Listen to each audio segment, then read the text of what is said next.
Good morning, all the children. How are you? I hope you will be fine. चलिए आज हम grammar के अगले पोर्शन में चलते हैं। जैसा कि कल आप लोगों को पढ़ाया गया था डिमॉन्स्ट्रेटिव एडजेक्टिव के बारे में, और उसी आधार पे आप लोगों को एक्सरसाइज 7 ग्रामर में दिया गया था। मुझे लगता है कि आप सही बनाए होंगे और सभी बच्चे अपने अपने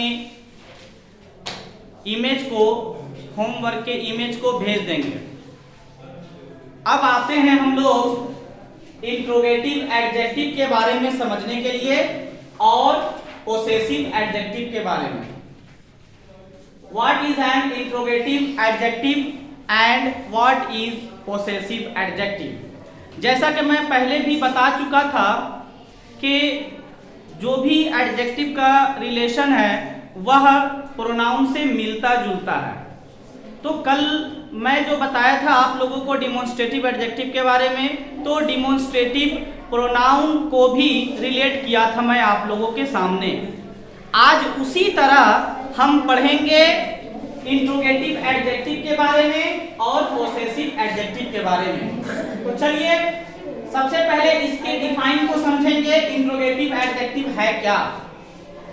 N adjectives which ask questions, adjectives which ask questions are called interrogative adjective.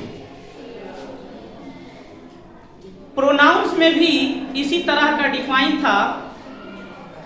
Pronounce which ask questions are called interrogative pronoun.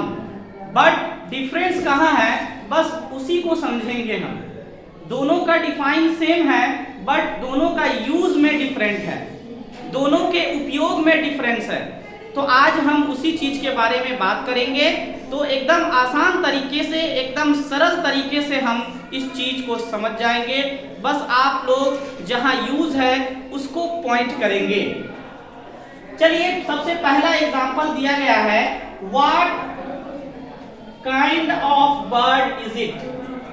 यहाँ पे है what kind of bird is it, यानी कि किस प्रकार की यह पक्षी है, यह पक्षी का प्रकार क्या है, यानी कैसी प्रकार की है। तो सपोज दैट हम यहाँ पे व्हाट का यूज देखेंगे।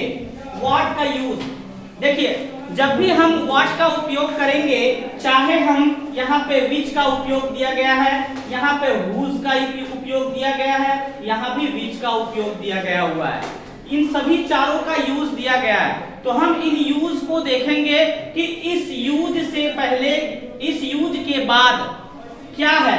सबसे पहली नंबर बात, अगर हम किसी हेल्पिंग वर्ब के पहले अगर व्हाट, हुज, विच का उपयोग करते हैं किसी helping verb, I think do you know what is helping verb? आप जानते हो, कल मैं बता चुका था helping verbs are 27, is, am, are, was, were, will, shall, would, बहुत सारी है, कैन, एक्सेट्रा वगैरह वगैरह।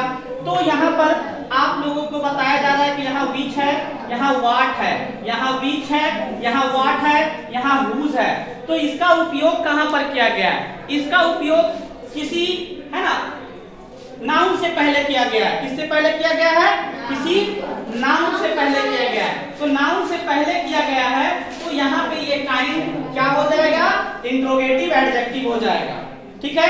अगर यहाँ पर सपोज दैट यहाँ दिया गया हुज बुक इज दिस, तो यहाँ पे है ना, किसकी किताब यह है, किसकी किताब यह है, तो यहाँ पे ये हुज क्या हुआ है? Interrogative adjective. बट यहाँ पर अगर सेंटेंस आता whose is this book, whose is this book, same meaning होता, बट यहाँ पे हुज क्या हो जाता? इंट्रोगेटिव प्रोनाउन हो जाता। लेकिन यहाँ पे किससे पहले है? नाउन से पहले है। यहाँ किससे पहले है? स्कूल से पहले, नाउन से पहले। यहाँ किससे पहले है? नाउन से पहले है। तो जब भी हम व्हिच का, व्हाट का, हुज का उपयोग किसी नाउन से पहले करेंगे तो हम ये समझ जाएंगे कि यह इंट्रोगेटिव एडजेक्टिव है। समझ गए सभी बच्चे? अब आते हैं आगे पोसेसिव एडजेक्टिव के बारे में समझते हैं। हमने पोसेसिव प्रोनाउन भी पढ़ा था। पोसेसिव प्रोनाउन वह प्रोनाउन होता है, मैं पोसेसिव प्रोनाउन में चल रहा हूं, ठीक है। अभी पोसेसिव एडजेक्टिव को मैं बताऊंगा। तो पोसेसिव प्रोनाउन वह प्रोनाउन है जो किसी नाउन या प्रोनाउन है ना, यानी कि उस पर अपना अधिकार बताते हैं। क्या बताते हैं? उस पर अपना अधिकार बताते हैं। जैसे कि मान के चलिए यहाँ पे है this is my pen, this is my pen. तो यहाँ पे है यह मेरी कलम है, यह मेरी कलम है। लेकिन यहाँ पर अगर होता this pen is mine, this pen is mine, तो यहाँ पे उस पेन पर मेरा अधिकार हो जाता। क्या हो जाता? अधिकार हो जाता। लेकिन यहाँ पे हम जनरल वे में जब बात करते हैं दिस इज माई पेन, तो यहाँ पे क्या हो जाएगा? ये माई, ठीक है। यहाँ पे his book is on the table, उसका किताब मेज पर है, उसका किताब मेज पर है। तो यहाँ पे आता है हिज। यहाँ पे her brother is my friend, her. यहाँ पे आता है डैट इज आवर कैट, यहाँ पे आवर। यहाँ पे आता है डैट इज योर शर्ट, यहाँ पे आता है your. Their dog is white, यहाँ पे आता है देयर। समझ गए सभी बच्चे? आप समझ रहे हैं? मुझे लगता है समझ रहे हैं। तो यहाँ पे क्या है? दिस इज माई पेन, ये जितना भी मैं अंडरलाइन किया हूँ ये सभी के सभी क्या है? पोसेसिव एडजेक्टिव है। बट कैसे? How can we identify it is these are possessive adjective? तो हम पोसेसिव प्रोनाउन में चलेंगे पहले। पोसेसिव प्रोनाउन में क्या होता है कि जब भी कोई प्रोनाउन, यानी कि ये जो भी वर्ड दिए गए हैं, the words my, our, your, his, her, their, ये वर्ड अगर पोसेसिव केस में चला जाए, पोसेसिव केस का मतलब क्या होता है? सेंटेंस के आखिर में चला जाए, ठीक है ना। यानी कि दिस पेन इज माइन, माई का माइन, हर का हर्स, है ना। दिस शर्ट इज हिज, है ना, यह शर्ट उसका है तो हिज लास्ट में आएगा, है ना। दैट पेन इज योर्स, वह कलम तुम्हारी है। यानी कि इस पोसेसिव प्रोनाउन में ज्यादातर लास्ट में एस लग जाता है, किसी किसी में एस नहीं लगता है। जैसे सपोज दैट हिज में एस नहीं लगता है, हिज लास्ट में एस है तो वो लास्ट में भी यूज होता है, तो वो पोसेसिव प्रोनाउन हो जाता है। लेकिन यहाँ पर जब हम बात करेंगे इसकी तो ये पोसेसिव एडजेक्टिव होता है। Is that clear? तो यहाँ पे his, her, your and their, the words my, our, your, his, her, their are possessive adjective. अगर ये वर्ड लास्ट में आता सेंटेंस के तो क्या होता? पोसेसिव प्रोनाउन हो जाता।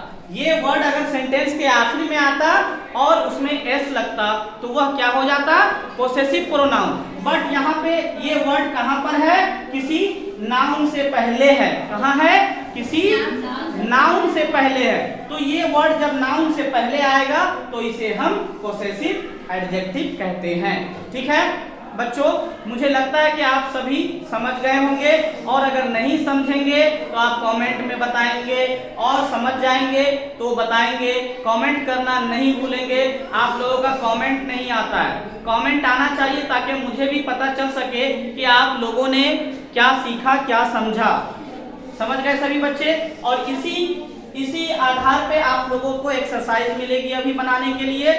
आपको इमेज दे दिया जाएगा आपके मोबाइल पे, आपके ग्रुप्स में। Okay, thank you.